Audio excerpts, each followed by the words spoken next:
Hey there, Susan Stiffelman here.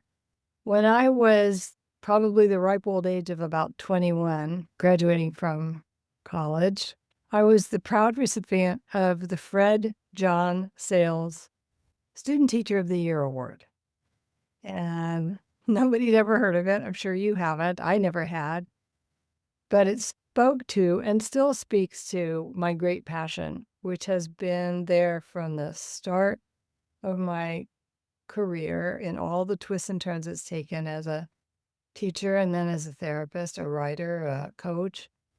And it's that I love teaching. So this podcast gives me an opportunity to share some of what I've learned in the many, many years I've been working with families, thousands of families, as a teacher initially, and then as a marriage and family therapist. And of course, I've written a couple of parenting books and built a community online of parents who turn in my direction for support and guidance, whether it's in a membership or it's just in my newsletters, which come for free. You're welcome to get them at susanstiffelman.com. I've taken a step back because I got very deeply involved in a 91-hour training in internal family systems, a training for therapists.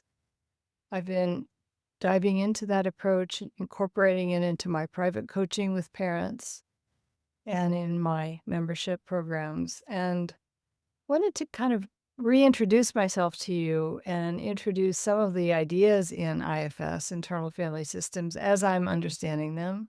Been using it for quite a while now, but the formal training really solidified so many of these ideas and understandings. And I'm just going to give you sort of the initial overview, and that is this. We are all, in our heart of hearts, in our true self, whole and perfect. We're not anxious, we're not angry, we're not frustrated, we're not sad, we're not wounded. That is sort of, if you imagine the overlord of who we are, it's impenetrable.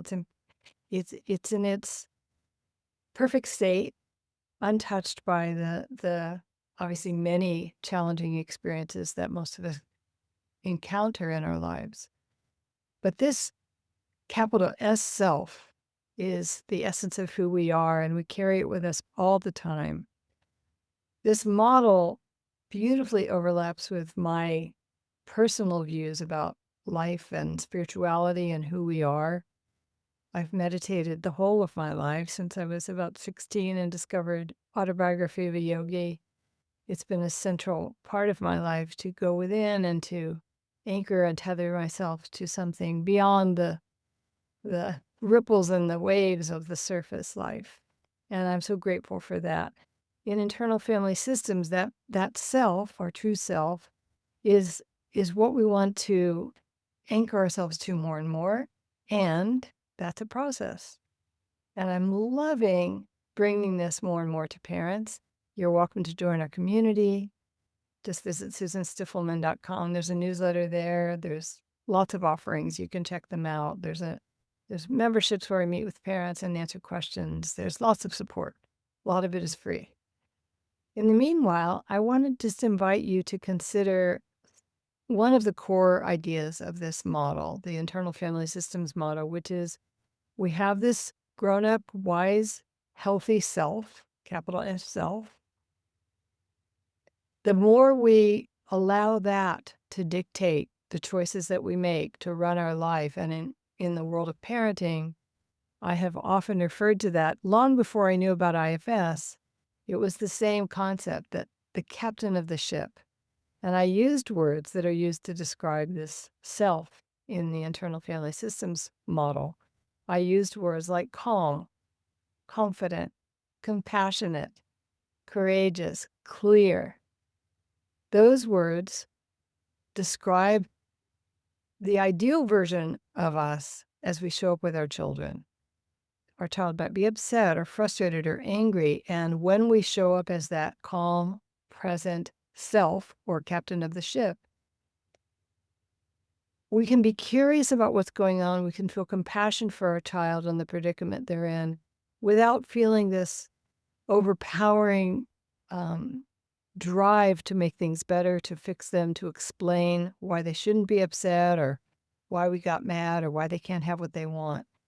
When we're anchored to that captain of the ship, that true self of ours, it's so comforting to our kids. Because it's comforting to anybody when you encounter someone who is fully inhabiting their best self, their true self. Our shoulders drop, our stomach, the knot in the stomach loosens. There's something so comforting and relaxing. We feel safe. We feel safe in the presence of someone who is anchored to their self.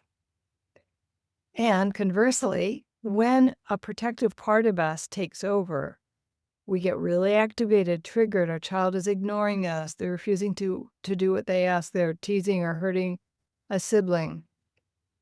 And parts of us, they're called protective parts, kick in. They want to fix the problem. They don't care about the cost necessarily. They want the child to obey. They want the child to be happy. They want the child to stop bothering their little brother and adapt or use behaviors that may get the job done short term, but long term create disconnection, remove a sense of safety and closeness with our child. This is particularly true when we're really activated. Something our child is doing is really activating or reactivating an old hurt inside that we carry, perhaps from childhood, from our own childhood. And we come out guns blazing and scream, yell, punish, threaten, withhold love, pull away. And again, in the IFS model, that is the work of our protectors. They don't want us to re-experience old familiar pain, maybe being rejected, being ignored, being disrespected. So they will do what they can with whatever forces seems necessary to make that behavior in our child stop. However, it, of course, comes at a price. So if you follow my work or you'd like to follow my work, I would love to kind of bring you along on this journey of becoming more and more comfortable staying anchored to our captain self, our true self, and doing the work, which is such beautiful work, to address the protectors, not push them away, not trying to, muffle them. They're there for a good reason. They always have a positive intention. But honoring and appreciating them when we can, or being curious about what they're up to when they come out with so much force. And we can help them see that we, the grown-up self we now are, can help those young parts that have gotten reactivated.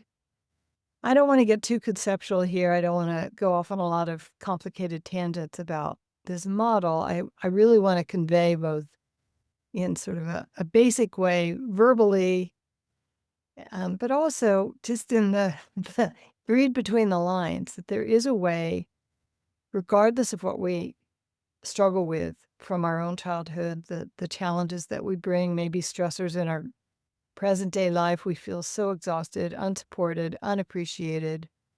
People let you down. Your kids aren't grateful for all the things you're trying to do for them. It's sort of a recipe for these parts of us to take over and try and kind of shake the system so that we aren't suffering. We aren't re-experiencing pain that's sadly probably very familiar from a long time back.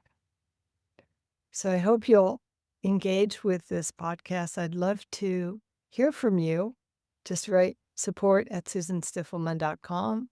If I've, intrigued you or something I'm saying is piqued your interest about either IFS or just parenting.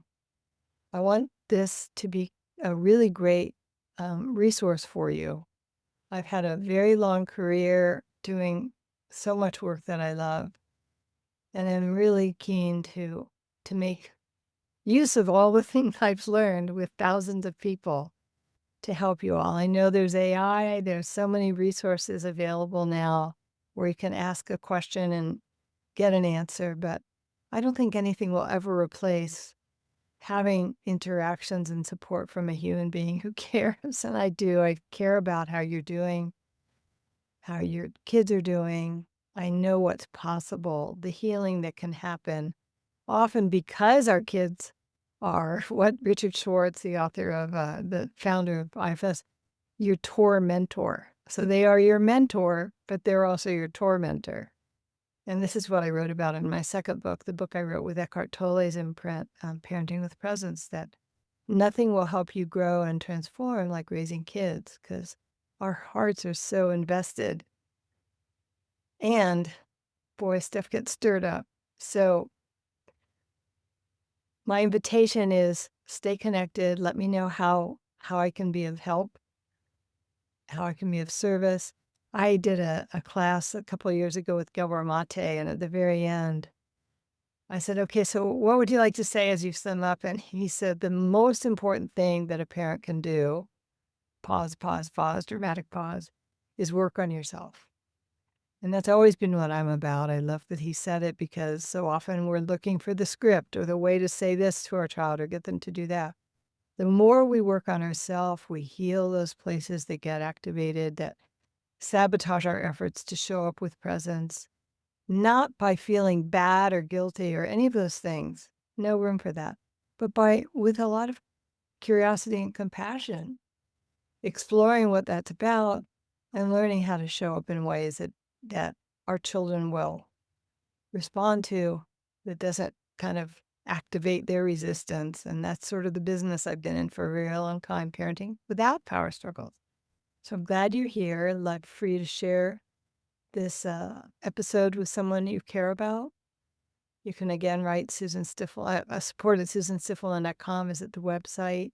Let me know what kind of support you'd like. And if you want to come on an episode for some coaching, let me know. Support at susanstiffelman.com. And I look forward to us staying in touch. And thanks, guys, for tuning in and for doing the most important work in the world, raising your beautiful kids. So as we wrap up, remember, no matter how busy life gets, look for those moments of sweetness and joy. Stay well. Take care. I'll see you next time.